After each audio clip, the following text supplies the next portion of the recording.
ಬೆಂಗಳೂರನ್ನೇ ಆಳಿದ್ದ ಜಾಹೀರಾತು ಮಾಫಿಯಾಗೆ ಮತ್ತೆ ಮಣೆ ಹಾಕಲಾಗಿದೆ. ಜಾಹೀರಾತು ಮಾಫಿಯಾಗೆ ರತ್ನ ಗಂಬಳಿ ಹಾಸಿದೆ ಸರ್ಕಾರ. ಹೈಕೋರ್ಟ್ನಿಂದಲೂ ಅಳವಡಿಕೆಗೆ ಗ್ರೀನ್ ಸಿಗ್ನಲ್ ಸಿಕ್ಕಿದೆ. ಬೆಂಗಳೂರನ್ನೇ ಒಂದು ಕಾಲದಲ್ಲಿ ಆಳಿದಂತಹ ಜಾಹೀರಾತು ಮಾಫಿಯಾಗೆ ಮತ್ತೆ ಮಣೆ ಹಾಕಲಾಗಿದೆ.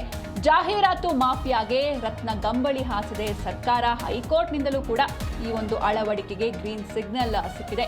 ಖಜಾನೆ ಭರ್ತಿಗೆ ಮತ್ತೆ ಜಾಹೀರಾತಿಗೆ ಸರ್ಕಾರ ಮೊರೆ ಹೋಗಿದೆ. ತಿದ್ದುಪಡಿ ಮಾಡಿ ಹೊಸ ಬೈಲಾದೊಂದಿಗೆ ನಿಯಮಗಳನ್ನು ಜಾರಿ ಮಾಡಲಾಗಿದೆ. ಕಾಯ್ದೆ ತಿದ್ದುಪಡಿ ಮಾಡಿ ಕೋರ್ಟ್ಗೆ ಕರಡು ಪ್ರತಿಯನ್ನ ಸಲ್ಲಿಕೆ ಮಾಡಲಾಗಿದೆ. ನಗರದಲ್ಲಿ ಜಾಹೀರಾತು ಮಾಫಿಯಾಗೆ ಮತ್ತೆ ಜಿಬಿಎ ಮಣೆ ಹಾಕಿದೆ.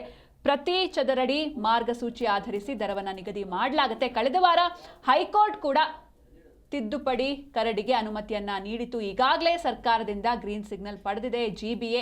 ಏಪ್ರಿಲ್ನಿಂದ ಹೊಸ ರೂಪದಲ್ಲಿ ಜಾಹೀರಾತು ಬೈಲಾ ಜಾರಿಯಾಗುತ್ತೆ. ಬೆಂಗಳೂರಲ್ಲಿ ಫ್ಲೆಕ್ಸ್ ಹಾಗೂ ಬ್ಯಾನರ್ಗಳಿಗೆ ನಿಷೇಧವನ್ನ ಹೇರಿತ್ತು ಕೋರ್ಟ್. ಇದೀಗ ಹೈಕೋರ್ಟ್ ನಿಷೇಧ ಹೇರಿದ್ರು ಕೂಡ ಆಲ್ರೆಡಿ ಹಲವೆಡೆ ಅನಧಿಕೃತ ಜಾಹೀರಾತುಗಳು ಬ್ಯಾನರ್ಗಳು ರಾರಾಜಿಸ್ತಾ ಇದ್ವು. ಈ ಫ್ಲೆಕ್ಸ್ ಬ್ಯಾನರ್ ತೆರವಿಗಾಗಿ ಹಣವನ್ನ ಖರ್ಚು ಮಾಡ್ತಾ ಇದೆ ಜಿಬಿಎ. ಈಗ ಎಲ್ಲಾ ಸಮಸ್ಯೆ ನಿವಾರಣೆಗೆ ಹೊಸ ಜಾಹೀರಾತು ನೀತಿಗೆ ಮುಂದಾಗಿದೆ ಜಿಬಿಎ.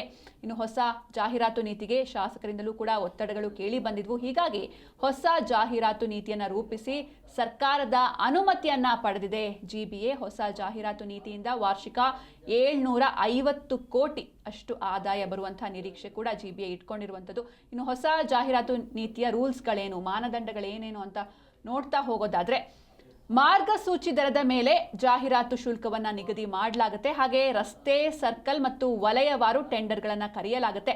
ಟೆಂಡರ್ಗೆ ಭಾಗವಹಿಸಲು 5 ಲಕ್ಷ ಶುಲ್ಕವನ್ನ ಪಾವತಿಸಬೇಕು. ಪರಿಸರ ಸ್ನೇಹಿ ಇರುವ ವಸ್ತುಗಳನ್ನು ಮಾತ್ರ ಬಳಕೆ ಮಾಡಿಕೊಳ್ಬೇಕು. ಅನಧಿಕೃತ ಜಾಹೀರಾತು ಪ್ರದರ್ಶನಕ್ಕೆ ಗುತ್ತಿಗೆ ಪಡೆದ ದರದ 2 ಪಟ್ಟು ದಂಡವನ್ನ ಹಾಕಲಾಗುತ್ತೆ. ಅಕಸ್ಮಾತ್ ಏನಾದ್ರು ಪರ್ಮಿಷನ್ ಇಲ್ಲ ಅಂದ್ರೆ ಈ ರೀತಿ 2 ಪಟ್ಟು ಫೈನ್ ಅನ್ನ ಹಾಕ್ತಾರೆ.